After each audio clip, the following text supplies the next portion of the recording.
اللهم صل على محمد وآل محمد. شلونكم متابعيني؟ شلونكم؟ شو اخباركم؟ ان شاء الله تكونون تمام. رجعنا لكم فيديو جديد ووصفة جديدة راح نسويها انا وياكم سوية، وان شاء الله راح تعجبكم. وصفتنا اليوم الكباب التركي على الطريقة العراقية. ان شاء الله نسويها سوية وان شاء الله راح تعجبكم. يلا نبدأ بسم الله ونشوف الفيديو سوا. أول شي حبايبي شنو احتاجيت عندنا كيلو من اللحم. كيلو من اللحم نص كيلو عجل ونص كيلو غنم. احتاجيت هنا حبة بصل كبيرة. احتاجيت هنا ملعقتين روبة أو لبن زبادي. احتاجيت هنا مجموعة من التوابل اللي راح أضيفها أنا وياكم بالفيديو. حبايبي بالنسبة للبصل حبة كبيرة بصل، حبة كبيرة من البصل على كيلو اللحم. بس إذا عندك وسط، إذا تريدين تضيفين وسط فتصير حبتين وسط ووحدة كبيرة على الكيلو اللحم. نبدي بسم الله. هسه أول شي راح أضيف البصل. أثر وثر ناعم محضرة الطعام. أنا سويته على البطيء حتى بين ما أسوي المقادير، يعني أقول لكم المقادير مالتنا. هسه نبدي. أول شي حبايبي راح أفرم البصل محضرة الطعام.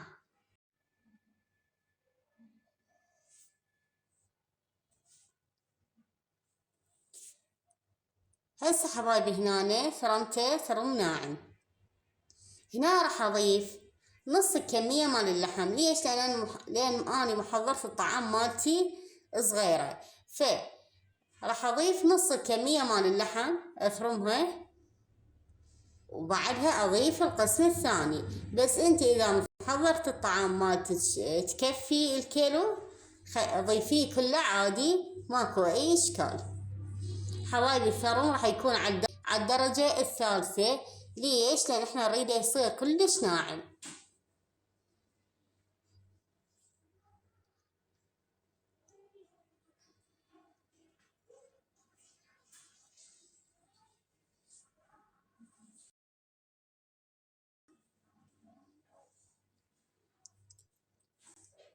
هسه حبايبي فرمت أول قسم، كان هذا الشكل يكون هذا قوامه. بعدني حبايبي هنا راح أضيف البقية اللحم اللي عندي. هنا حبايبي أنا بعدني كل شي ما ضايفه، لا ضايفه اللبن، لا ضايفه التوابل، لا ضايفه ملح، كل شي ما ضفت، بس البصل واللحم دا أفرمها. هسه أني يصير ناعم وبعدها نضيف باقي المكونات مالتنا.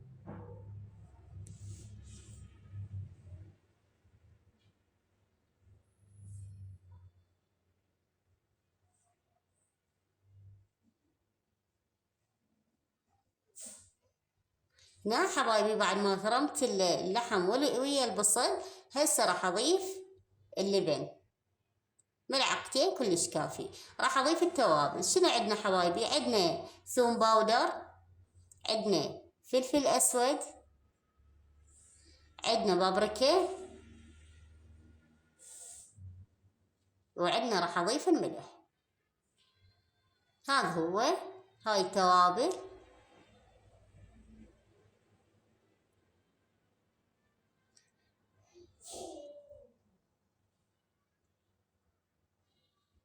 هسه حبايبي راح نخلطهم خلطة زينة أو محضرة الطعام حتى تتجانس كل المكونات سوية. هنا حبايبي راح أضيف ملعقتين زيت. ما تشوفيها تصير عندك ثقيلة، ضيفي ملعقتين زيت.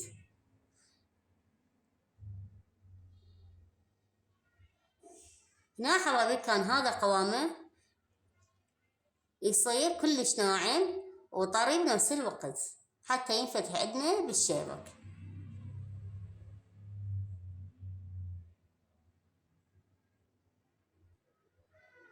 هسه حبايبي راح اسويه على شكل كرات حتى نبدي نشكلها.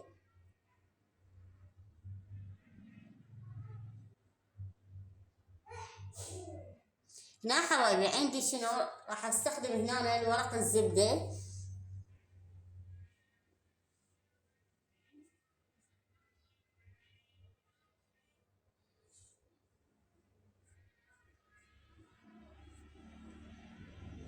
هنا حبايبي بالشبك مال الكليتشة راح ابدي افتح بيها، ماكو ما تاخذ من اي وقت، يعني رأسا بس مجرد ما تفتحي رأسا تفتح عندك.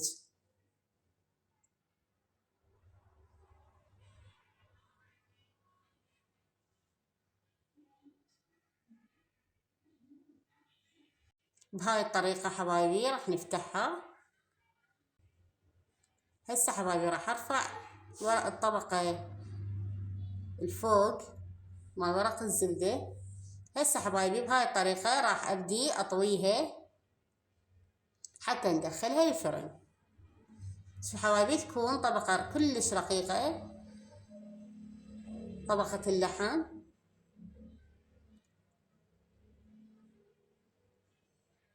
هسه بهذا الشكل كان نسويها نلفها، وراح اخليها بالصينية مال الشوي، ونكمل باقي الكمية ونشوف ايش قد راح تطلع عندنا. حبايبي اني هذه الكمية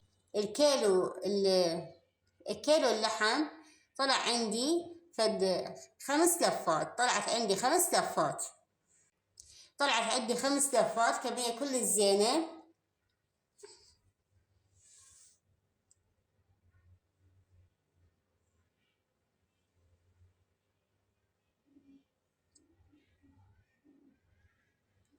كيلو لحم طلع عندنا 5 لفات من هذه. هاي الطريقة هاي مرة ثانية راح نلفها، نرفع الغطا منها ونلفها هاي الطريقة حتى شنو خليها بالفرن.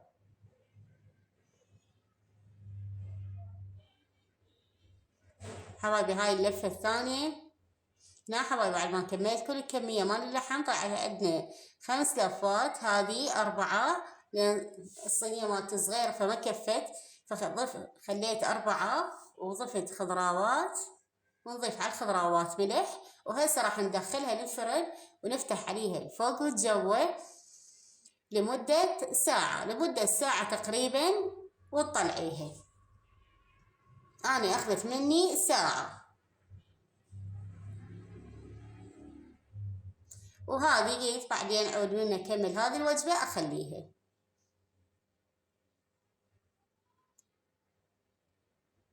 هنا حبايبي بعد مرور ساعة جيت عليها لقيتها بهذا الشكل مستوية وصايرة، وهسه راح نبدي نفتحها. شوفوا حبايبي ما شاء الله كلش مستوية وطعمها يجنن.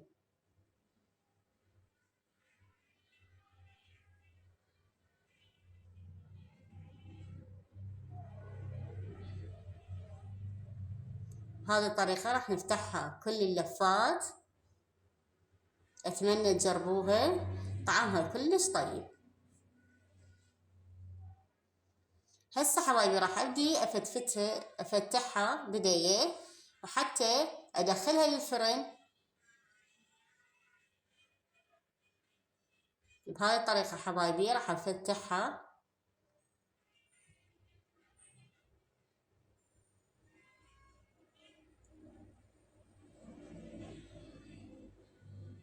حتى شو اسوي هسه حبايبي.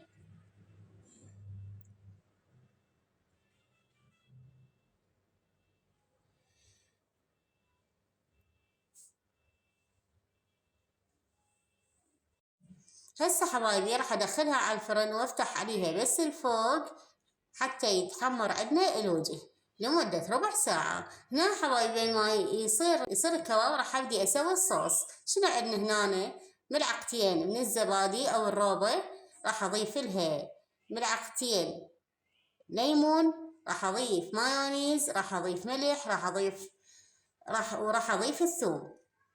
اخلطها خلطة زينة واتركها على صفحة. هنا حبايبي بعد مرور ربع ساعة كان هذا شكله وهاي النتيجة، كان طعمه كلش طيب. هسه حبايبي انا راح اسويه على الطريقة العراقية باللفات كأنه ماقص. ليش؟ لان احنا ما نحب الخبز الصاج، بنحبه الصاج مو هالقد ويا الصاج، فحبيت اسويه اني والاطفال، حبيت اسويه لفات بالصمون العراقي. فانتو اذا تعجبكم هذه الطريقة تعجبكم، واذا ما عجبتكم سووا بالصاج عادي، ماكو اي اشكال، هم طعمه طيب ويجدن. وكان هذا شكله وكان هذا طعمه وكان هذا الفيديو مالتنا لهذا اليوم. انتظروني وصفات جديدة انزلها لكم، ولا تنسوني حبايبي بلايك واشتراك حتى تصعد قناتي، قناة ام محمد للطبخ العراقي. مع السلامة حبايبي.